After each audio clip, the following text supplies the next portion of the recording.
আমাকে যে তুলে নিয়ে যাওয়া হয়েছিল, নির্যাতন করেছিল আমার মতো হাজারো ছাত্রদেরকে, জনতাকে, ফলে ব্যক্তি হিসেবে তো আমাকে আসলে তুলে নিয়ে যায়নি, নির্যাতন করে নাই। এই আন্দোলনকে নেতৃত্ব দেওয়ার কারণে, আন্দোলনকারী ছাত্র জনতাকে প্রতিনিধিত্ব করার কারণেই আমাকে নির্যাতন করা হয়েছিল। ফলে আমি বলেছি, আমি বা আমাদেরকে যে নির্যাতন করা হয়েছিল এটা কোনো ব্যক্তিগতভাবে নির্যাতন করা হয় নাই, বরং এই অপরাধটা সংঘটিত হয়েছিল জাতির বিরুদ্ধে, জনগণের বিরুদ্ধে। ফলে জনগণের পক্ষ থেকেই আমরা এই মামলাকে সমর্থন দিচ্ছি, এই ট্রাইব্যুনালকে সমর্থন দিয়েছি এবং সাক্ষ্য দিতে এসেছি। ফলে ব্যক্তিগতভাবে মামলা করা না করার বিষয়ে, সেই বিষয়ে আমি বলেছি, আমার গুমের বিষয়ে আমি অভিযোগ দাখিল করেছি পুরো ঘটনার বিষয়ে, এবং ট্রাইব্যুনাল গুমের যে ঘটনাগুলো সেগুলোকেও দ্রুত বিচারের আওতায় আনবে, সেটা আমাদের প্রত্যাশা থাকবে। অভিযোগ রয়েছে যে আসামি পক্ষ অভিযোগ করেছে দেশি বিদেশি ইন্ধন ছিল আপনাদের আন্দোলন, একটু সাপ্লিমেন্ট করি। যেহেতু সরকার করেছে 5 তারিখে, 4 তারিখে ডক্টর মোহাম্মদ ইউনূসকে প্রস্তাব দেওয়া হয়েছে সরকার প্রধান হওয়ার জন্য।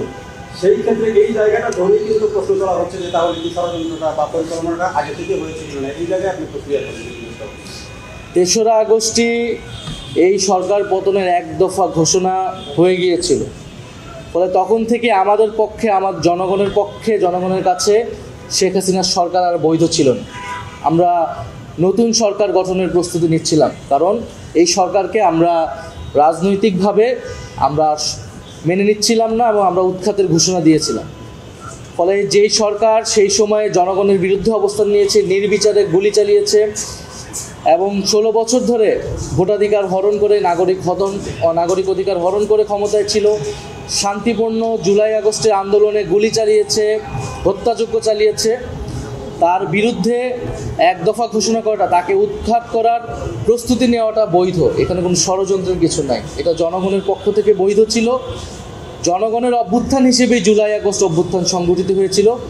এখানে কোনো দেশি বিদেশি শক্তি বা কোনো শক্তির কোনো ধরনের ইন্ধন বা কোনো কিছুই ছিল না। জনগণ স্বতঃস্ফূর্তভাবে রাজপথে নেমে এসেছিল, জীবন দিয়ে প্রতিরোধ করে এই সফলতা নিয়ে এসে, এবং শেখ হাসিনা সহ অন্যরা জনগণ এবং বিচারের মুখোমুখি হতে ভয় পেয়ে তারা দেশ ত্যাগ করেছে, দেশ থেকে পালিয়ে যেতে বাধ্য হয়েছে।